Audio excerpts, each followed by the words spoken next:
Assalamualaikum warahmatullahi wabarakatuh. Kami dari kelompok 4 ingin menjelaskan dan mempraktekkan materi tentang sifat-sifat bunyi. Baik, tujuan pembelajaran untuk materi sifat-sifat bunyi di kelas 4 adalah agar siswa dapat memahami dan menganalisis sifat-sifat bunyi, seperti merambat melalui media, dapat dipantulkan dan dibiaskan. Materi ini termasuk dalam tema 1 dan bertujuan untuk membantu siswa mengenali pentingnya bunyi dalam kehidupan sehari-hari. Dengan memahami sifat-sifat bunyi, siswa diharapkan dapat melakukan percobaan yang relevan dan menyajikan laporan hasil percobaan dengan sistematis. Bunyi adalah energi yang muncul berupa getaran di udara yang berasal dari berbagai benda atau hal yang memiliki getaran frekuensi. Bunyi dapat didefinisikan sebagai energi gelombang yang berasal dari benda yang bergetar sebagai sumber bunyinya. Bunyi memiliki 3 sifat utama yang sangat penting untuk dipahami, yaitu yang pertama, merambat melalui media. Bunyi tidak dapat merambat melalui ruang hampa atau vakum. Dia memerlukan media untuk bergerak. Media ini berupa udara, air, atau benda padat. Kecepatan bunyi berbeda-beda tergantung pada jenis media yang dilalui. Yang di udara, kecepatan bunyi sekitar 343 meter per detik. Di air, kecepatan bunyi lebih cepat, sekitar 1482 meter per detik. Dan yang terakhir di benda padat.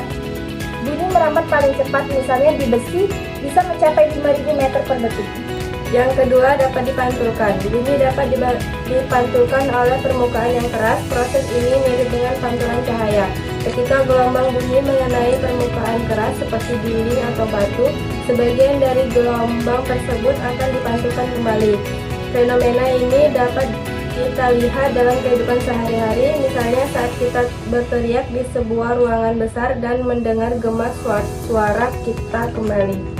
Dapat dibiaskan. Bunyi juga dapat dibiaskan ketika melewati media dengan kepadatan yang berbeda. Pembiasan terjadi karena perubahan kecepatan bunyi saat memasuki media baru. Misalnya ketika bunyi bergerak dari udara ke air, sudut datang dan sudut bias akan berbeda, sehingga arah gelombang bunyi akan berubah. Tujuan utama percobaan ini adalah untuk mengidentifikasi dan memahami sifat bunyi merambat melalui udara.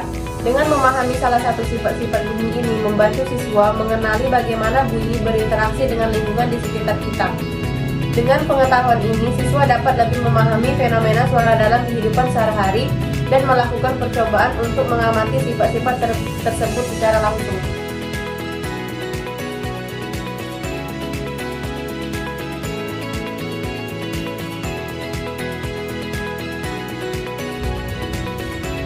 Halo Anissa, apakah Anda baik-baik saja? Halo Aca, saya baik-baik saja. Kesimpulan dari percobaan ini menunjukkan bahwa bunyi dapat merambat melalui udara dengan efektif. Ketika teman berbicara melalui selang, suara tersebut dapat terdengar jelas oleh pendengar di ujung selang yang lain.